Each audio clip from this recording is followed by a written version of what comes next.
आज हम निबंध कवि और कविता पढ़ेंगे जो कि आचार्य महावीर प्रसाद द्विवेदी का निबंध है। यह निबंध पुनर्नव जागरण काल अर्थात द्विवेदी युग के प्रतिष्ठापक या जिनके नाम पे द्विवेदी युग का नामकरण किया गया आचार्य महावीर प्रसाद द्विवेदी द्वारा लिखित है। यह निबंध लगभग 1915 ईस्वी में सरस्वती पत्रिका में प्रकाशित हुआ था। इस निबंध में कवि और कविता के गुण दोष, उनके संबंध और एक अच्छी कविता के क्या क्या लक्षण होते हैं, इस विषय में महावीर प्रसाद द्विवेदी ने प्रकाश डाला है। आइए निबंध देखते हैं।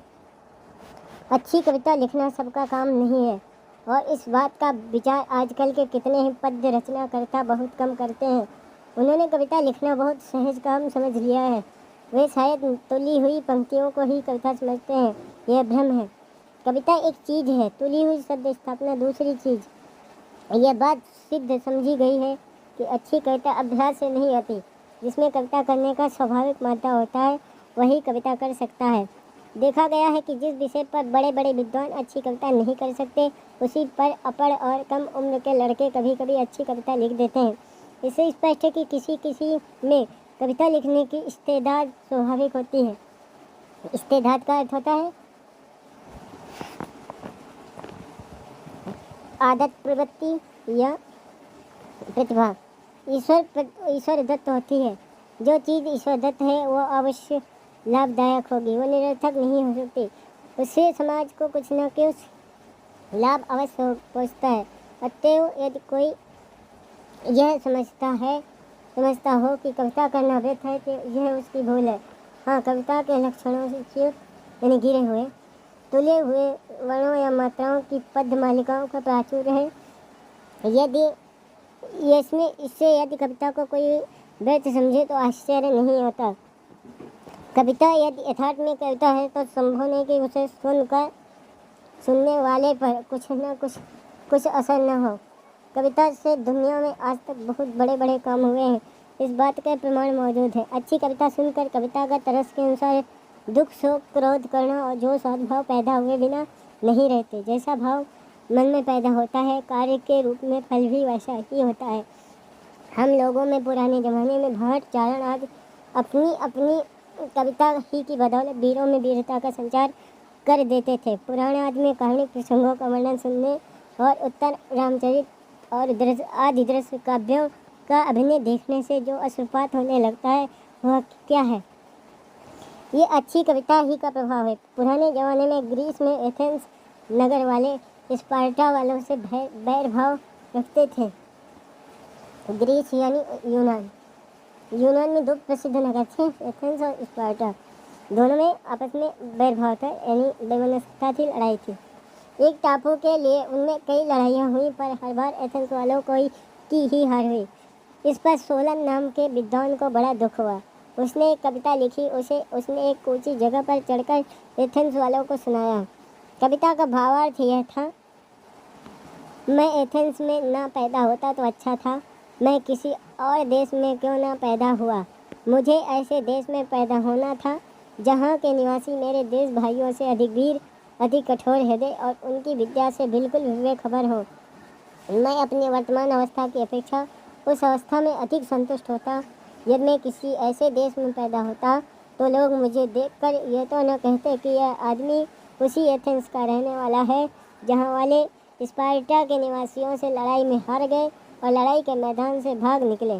प्यारे देश बंधु, अपने शत्रुओं से जल्द इसका बदला लो।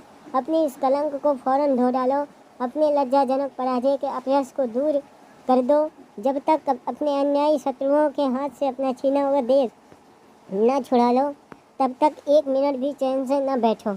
लोगों के दिल पर इस कविता का इतना असर हुआ कि फौरन स्पार्टा वालों पर फिर चढ़ाई कर दी गई और जिस टापू के लिए बखेड़ा यानी झगड़ा हुआ था उसे एथेंस वालों ने लेकर ही चैन लिया। इस लड़ाई में सोलन ही सेनापति बनाया गया था। रोम, इंग्लैंड, फारस आदि देशों में इस बात के सैकड़ों उदाहरण मौजूद हैं कि कवियों ने असंभव बातें संभव कर दिखाई।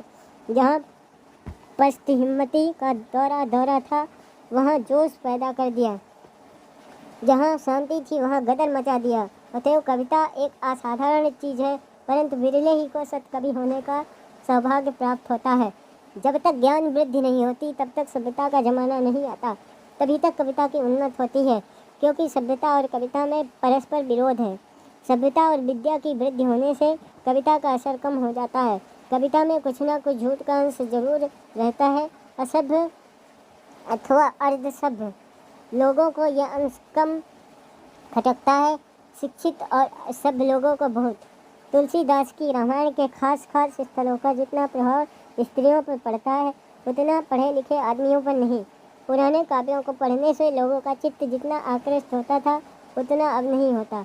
हजारों वर्ष से कविता का क्रम जारी है। जिन प्राकृतिक बातों का वर्णन कवि करते हैं उनका वर्णन बहुत कुछ अब तक हो चुका है। जो नए कवि होते हैं वे भी उलटफेर से प्राय उन्हीं बातों का वर्णन करते हैं। इसी से कविता कम हृदय ग्रहणी होती है। संसार में जो बात जैसी दिख पड़े कवि को उसे वैसे ही वर्णन करना चाहिए। उसके लिए किसी तरह की रोक या पाबंदी का होना अच्छा नहीं। दबाव से कवि का जोश दब जाता है।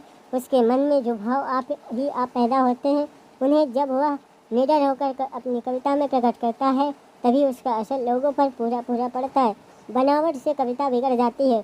किसी राजा या किसी व्यक्ति विशेष के गुण दोषों को देखकर कवि के मन में जो भाव उद्भूत हों उन्हें यदि वह बेरोक टोक प्रकट कर दे तो उसकी कविता हृदय द्यावक हुए बिना न रहे। परंतु परतंत्रता या पुरस्कार प्राप्ति या और किसी कारण से सच कहने में किसी तरह की रुकावट पैदा हो जाने से यदि उसे अपने मन की बात कहने का साहस नहीं होता तो कविता का रस जरूर कम हो जाता है। इस दशा में अच्छे कवियों की भी कविता नीरस अतएव प्रभावहीन हो जाती है। सामाजिक और राजनीतिक विषयों में कटु होने के कारण सच कहना भी जहाँ मना है वहाँ इन विषयों पर कविता करने वाले कवियों की उक्तियों का प्रभाव क्षीण हुए बिना नहीं रहता। कवि के लिए कोई रोक न होनी चाहिए, अथवा जिस विषय में रोक हो उस विषयों पर कविता ही नहीं लिखनी चाहिए। नदी, तालाब, वन, पर्वत, फूल, पत्ती, गर्मी, सर्दी आदि के वर्णन से ही उसे संतोष करना उचित है। खुशामद के ज़माने में कविता की बुरी हालत होती है।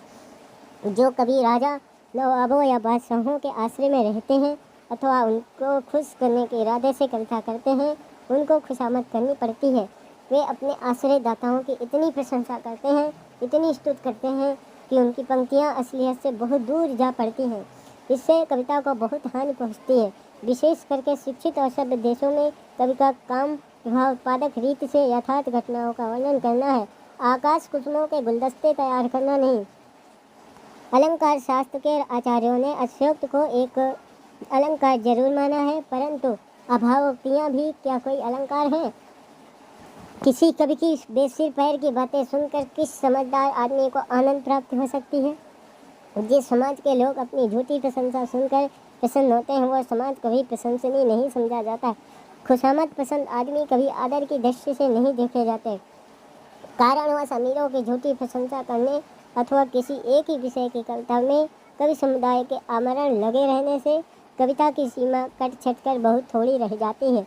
इस तरह की कविता उर्दू में बहुत अधिक है। यदि यह कहें कि आशिकाना यानी श्रृंगारी कविता के सिवा और तरह की कविता उर्दू में है ही नहीं तो बहुत बड़ी अत्युक्ति न होगी। किसी दीवान को उठाइए, किसी मसनवी को उठाइए, आशिक मासूकों के रंगीन रहस्यों से आप उसे आरंभ से अंत तक रंगी हुई पाइएगा। इश्क भी यदि सच्चा हो तो कविता में कुछ असलियत आ सकती है, पर क्या कोई कह सकता है कि आशिकाना शेर कहने से कहने वालों का सारा रोना, करहना, ठंडी सांसें लेना, जीते ही अपनी कब्रों पर चिराग जलाना सब सच है? सब न सही उनके प्रलापों का क्या थोड़ा सा भी अंत सच है? फिर इस तरह की कविता सैकड़ों वर्षों से होती आ रही है। अनेक कवि हो चुके जिन्होंने इस विषय पर न मालूम क्या क्या लिख डाला है। इस दशा में नए कवि अपनी कविता में नयापन कैसे ला सकते हैं? वही तुक, वही छंद, वही शब्द, वही उपमा, वही रूपक। इस पर भी लोग पुरानी लकीर को बराबर पीटते जाते हैं। कवित्व सवैया घनाक्षरी दोहे सोठे लिखने से बाज नहीं आते। नक सिख नायिका भेद अलंकार शास्त्र पर पुस्तकों पर पुस्तकें लिखते चले जाते हैं। अपनी व्यर्थ बनावटी बातों से देवी देवताओं तक को बदनाम करने से नहीं सकुचाते। फल इसका यह हुआ कि कविता की असलियत काफूर हो गई है। काफूर होना यानी उड़ जाना, समाप्त हो जाना। उसे सुनकर सुनने वाले के चित्त पर कुछ भी असर नहीं होता, उल्टा कभी मन में घड़ा का उद्रेक अवश्य उत्पन्न हो जाता है।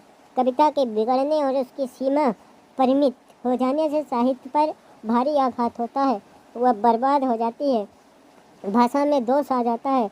जब कविता की प्रणाली बिगड़ जाती है तब उसका असर सारे ग्रंथकारों पर पड़ता है।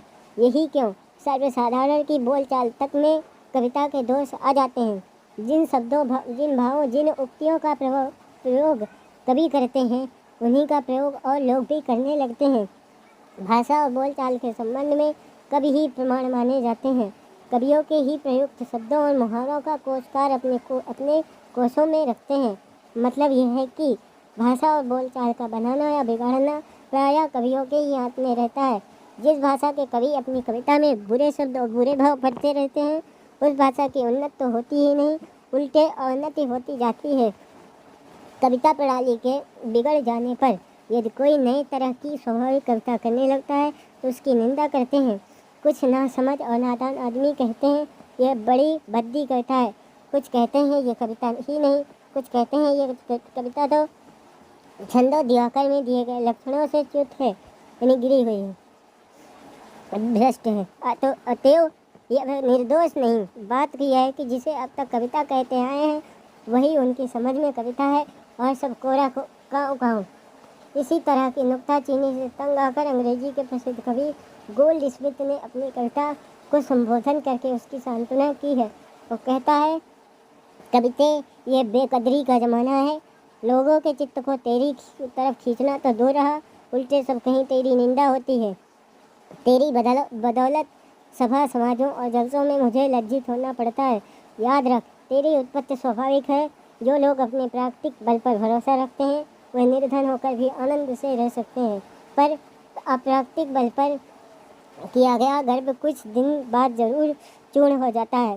गोल्ड स्मिथ ने इस विषय में बहुत कुछ कहा है, पर हमने उसके कथन का सारांश बहुत ही थोड़े शब्दों में दे दिया है। इससे प्रकट है कि नई कविता प्रणाली पर भ्रकुटी टेढ़ी करने वाले कवि प्रकांडों के कहने की कुछ भी परवाह न करके अपने स्वकृति पथ से जरा भी इधर उधर होना उचित नहीं समझते। नई बातों से घबराना और उनके पक्षपातियों की निंदा करना मनुष्य का स्वभाव ही सा हो गया है। अतएव नई भाषा और नई कविता पर यदि कोई नुक्ताचीनी करे तो आश्चर्य नहीं।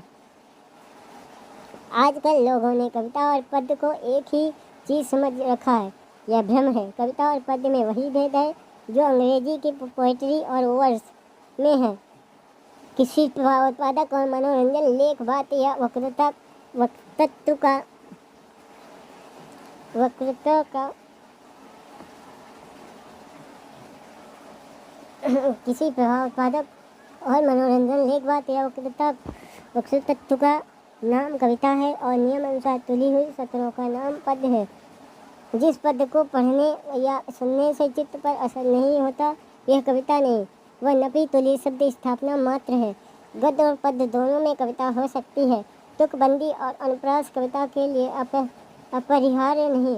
संस्कृत का प्रायः सारा पद्य समूह बिना तुकबंदी का है और संस्कृत से बढ़कर कविता शायद ही किसी और भाषा में हो। अरब में भी सैकड़ों अच्छे कवि हो गए हैं, वहाँ भी शुरू में तुकबंदी का बिल्कुल ख्याल न था।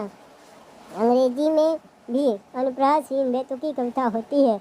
हाँ, एक बात जरूर है कि वजन और काफिये से कविता अधिक चित्त आकर्षक हो जाती है, पर कविता के लिए बातें ऐसी ही हैं जैसे कि शरीर के लिए वस्त्राभरण। यदि कविता का प्रधान धर्म मनोरंजकता और प्रभावोत्पादकता उसमें न हो तो इनका होना निष्फल समझना चाहिए। पद्य के लिए काफिये वगैरह की ज़रूरत है, कविता के लिए नहीं। कविता के लिए तो ये बातें एक प्रकार से उल्टे हानिकारक हैं। तुले हुए शब्दों में कविता करने और तुक अनुप्रास आदि ढूंढने से कवियों के विचार स्वातंत्र में बड़ी बाधा आती है। पद्य के नियम कवि के लिए एक प्रकार की बेड़ियाँ हैं, उनसे जकड़ जाने से कवियों को अपनी स्वाभाविक उड़ान में कठिनाइयों का सामना करना पड़ता है। कवि का काम है वह अपने मनोभावों को स्वाधीनतापूर्वक प्रकट करें, पर काफिया और वजन उसकी स्वाधीनता में विघ्न डालते हैं। वे उसे अपने भावों को स्वतंत्रतापूर्वक नहीं प्रकट करने देते। काफिये और वजन को पहले ढूंढकर कवि को अपने मनोभाव तदनुकूल गढ़ने पड़ते हैं। इसका मतलब यह है कि प्रधान बात अप्रधानता को प्राप्त हो जाती है और एक बहुत ही गौण बात प्रधानता के आसन पर जा बैठती है। इससे कवि अपने भाव स्वतंत्रतापूर्वक नहीं प्रकट कर सकता। फल यह होता है कि कवि की कविता का असर कम हो जाता है, कभी कभी तो वह बिल्कुल ही जाता रहता है। अब आप ही कहिए कि जो वजन और काफिया कविता के लक्षण का कोई अंश नहीं, उन्हें ही प्रधानता देना भारी भूल है या नहीं। जो बात एक असाधारण और निराले ढंग से शब्दों के द्वारा इस तरह प्रकट की जाए कि सुनने वाले पर उसका कुछ न कुछ असर जरूर पड़े, उसी का नाम कविता है।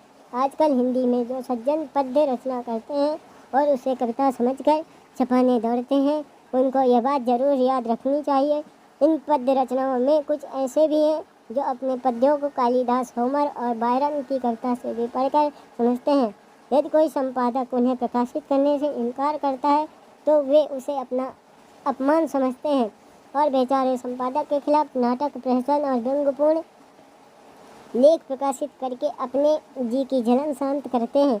वे इस बात को बिल्कुल ही भूल जाते हैं कि यदि उनकी पद्य रचना अच्छी हो तो कौन ऐसा मूर्ख होगा जो उसे अपने पत्र या पुस्तक में सहर्ष और शायद धन्यवाद न प्रकाशित करेगा। कवि का सबसे बड़ा गुण नई नई बातों का सूझना है। उसके लिए कल्पना की बड़ी ज़रूरत है, जिसमें जितनी अधिक शक्ति होगी वह उतनी ही अधिक कविता लिख सकेगा। कविता के लिए उपज चाहिए, नए नए भावों की उपज जिसके हृदय में नहीं वो कभी अच्छी कविता नहीं लिख सकता। ये बातें प्रतिभा की बदौलत होती हैं, इसलिए संस्कृत वालों ने प्रतिभा को प्रधानता दी है। प्रतिभा ईश्वर प्रदत्त होती है, अभ्यास से वो नहीं प्राप्त होती है। इस बात को कवि माँ के पेट से लेकर पैदा होता है, इसी की बदौलत वह भूत और भविष्य को हस्तामलकवत देखता है। हस्तामलकवत का मतलब है जैसे हाथ में आंवला रखा हो हथेली पे तो पूरा दिखाई देता है, उसी प्रकार कवि को पूरी दुनिया दिखाई देती है।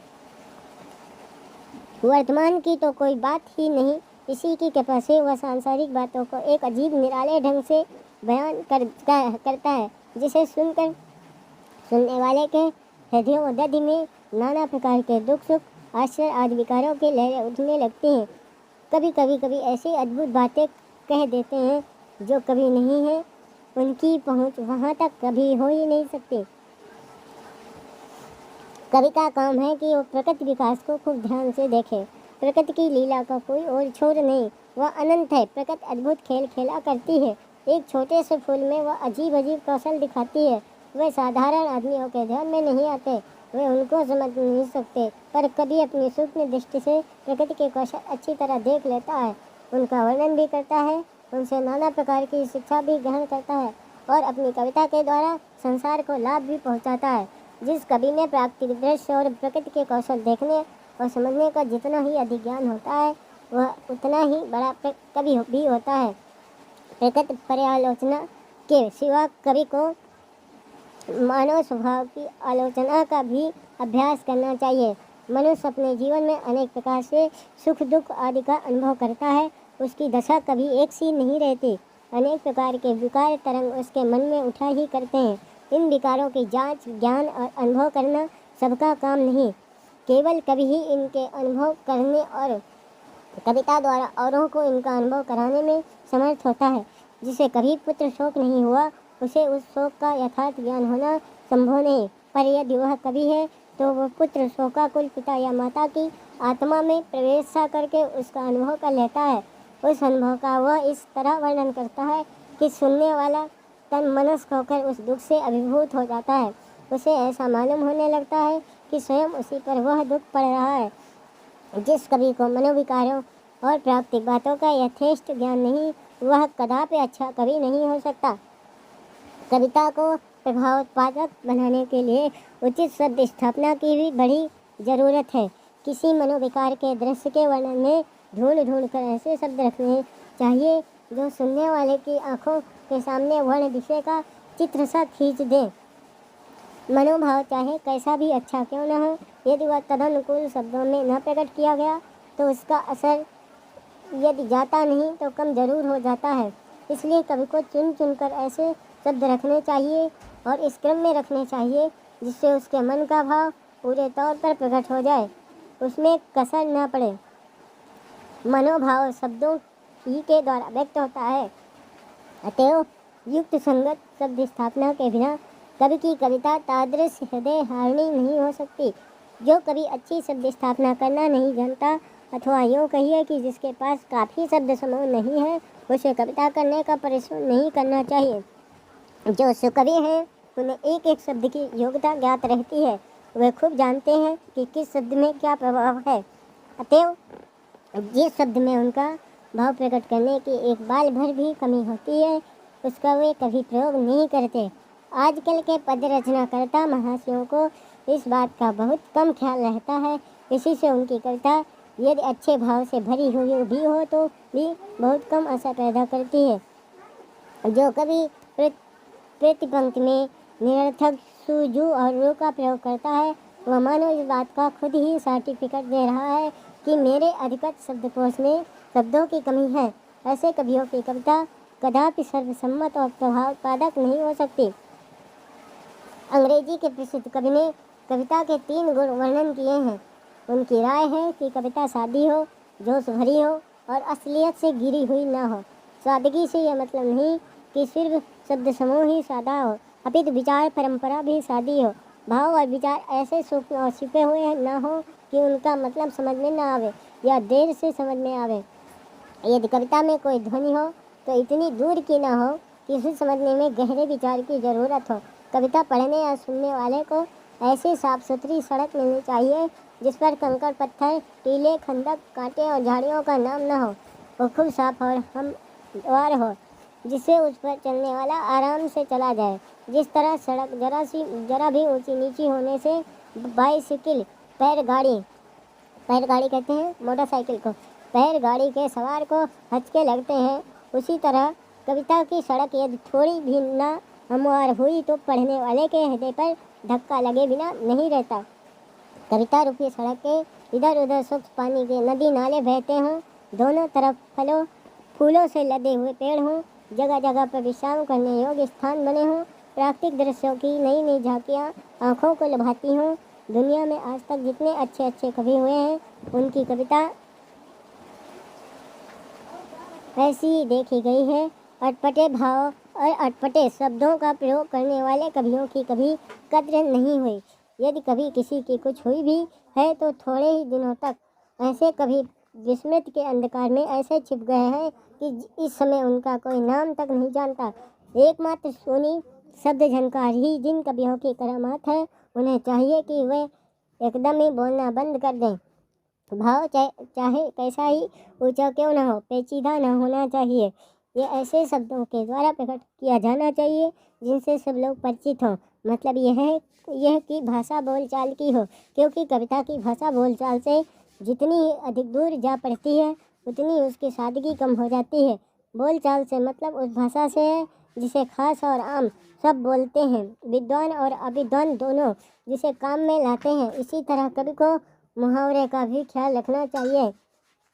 जो मुहावरा सर्वसम्मत है उसी का प्रयोग करना चाहिए।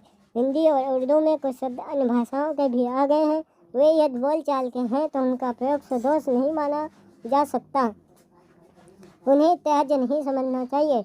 कोई ऐसे शब्दों को उनके मूल रूप में लिखना ही सही समझते हैं, पर यह उनकी भूल है।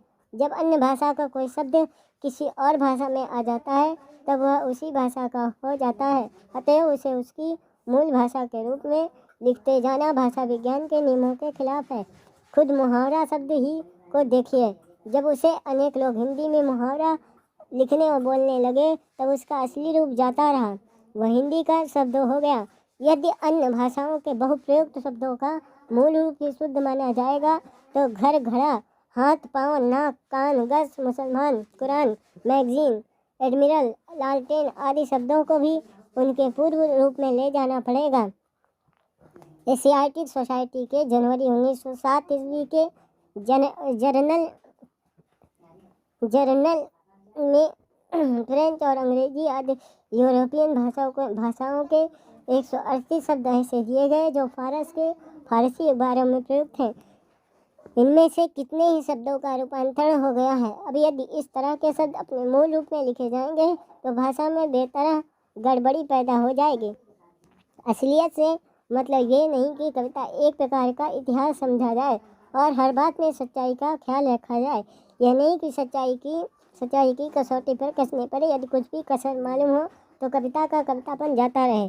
असलियत से सिर्फ इतना ही मतलब है कि कविता बेबुनियाद ना हो, उसमें जो उक्ति हो वो मानवीय मनोविकारों और प्राकृतिक नियमों के आधार पर कही गई हो, स्वाभाविकता से उसका लगाव न हो छूटा हो। कभी यदि अपनी या और किसी की तारीफ करने लगे और यदि वह उसे सचमुच ही सच समझे, अर्थात यदि उसकी भावना वैसी ही हो, तो वह भी असलियत से खाली नहीं। फिर चाहे और लोग उसे उल्टा ही क्यों न समझते हों, परंतु इस बातों में भी स्वाभाविकता से दूर न जाना चाहिए, क्योंकि स्वाभाविक अर्थात नेचुरल उक्तियाँ ही सुनने वालों के हृदय पर असर कर सकती हैं, अस्वाभाविक नहीं। असलियत को लिए हुए कवि स्वतंत्रतापूर्वक जो चाहे कह सकता है, असल बात को एक नए सांचे में ढालकर कुछ दूर तक इधर उधर भी उड़ान भर सकता है, पर असलियत के लगाव को वह नहीं छोड़ता। असलियत को हाथ से जाने देना मानव कविता का प्राय निजीव कर डालना है। शब्द और अर्थ दोनों ही के संबंध में उसे स्वाभाविकता का अनुधावन करना चाहिए। जिस बात के कहने से में लोग स्वाभाविक रीत पर जैसे और जिस क्रम से शब्द प्रयोग करते हैं वैसे ही कवि को भी करना चाहिए। कविता में उसे कोई बात ऐसी ना कहनी चाहिए जो दुनिया में न होती हो। जो बातें हमेशा हुआ करती हैं अथवा जिन बातों का होना संभव है वही स्वाभाविक है। अर्थ की स्वाभाविकता से मतलब ऐसी ही बातों से है। हम इन बातों को उदाहरण देकर स्पष्ट कर देते, पर लेख बढ़ जाने के डर से वैसा नहीं करते। जो से यह मतलब है कि कभी जो कुछ कहे इस तरह कहे मानो उसके प्रयुक्त शब्द आप उसके मुंह से निकल गए हैं, उनसे बनावट ना जाहिर हो। यह ना हो कि कवि ने कोशिश करके ये बातें कही, किंतु यह मालूम हो कि उसके हृदय के भावों ने कविता के रूप में अपने को प्रकट कराने के लिए विवश किया है। जो कवि है उसमें जो स्वाभाविक होता है, वर्ण वस्तु को देखकर किसी आदृश शक्ति की प्रेरणा से वह उस पर कविता करने के लिए विवश हो जाता है। उसमें एक अलौकिक शक्ति पैदा हो जाती है। इसी शक्ति के बल से वह सजीव ही नहीं निर्जीव चीज़ों का वर्णन ऐसे प्रभावोत्पादक ढंग से करता है कि यदि उन चीज़ों में बोलने की शक्ति होती तो खुद वह उससे अच्छा वर्णन न कर सकती। जोर से भी मतलब नहीं कि कविता के शब्द खूब जोरदार और जोशीले हों। संभव है शब्द जोरदार न हो पर जोश उनमें छिपा हो। धीमे शब्दों में भी जोश रह सकता है, परंतु ऐसे शब्दों का प्रयोग करना ऐसे वैसे कवि का काम नहीं। जो लोग मीठी छुरी से तेज तलवार का काम लेना जानते हैं वही धीमे शब्दों में जोश भर सकते हैं। सादगी, असलियत और जोश, यदि ये तीनों गुण कविता में हो तो कहना ही क्या, परंतु बहुधा अच्छी कविता में भी इनमें से एक आध गुण की कमी पाई जाती है। कभी कभी देखा जाता है कि कविता में केवल जोश रहता है, सादगी और असलियत नहीं, परंतु बिना असलियत के जोश का होना बहुत कठिन है। अतएव कवि को असलियत का सबसे अधिक अध्ययन करना ध्यान रखना चाहिए। अच्छी कविता की सबसे बड़ी परीक्षा यह है कि उसे सुनते ही लोग बोल उठें कि सच कहा। वही कवि सच्चे कवि हैं जिनकी कविता सुनकर लोगों के मुंह से सहसा यह उक्ति निकलती है, ऐसे कवि धन्य हैं। और जिस देश में ऐसे कवि पैदा होते हैं वह देश भी धन्य है। ऐसे ही कवियों की कविता चिरकाल तक जीवित रहती है।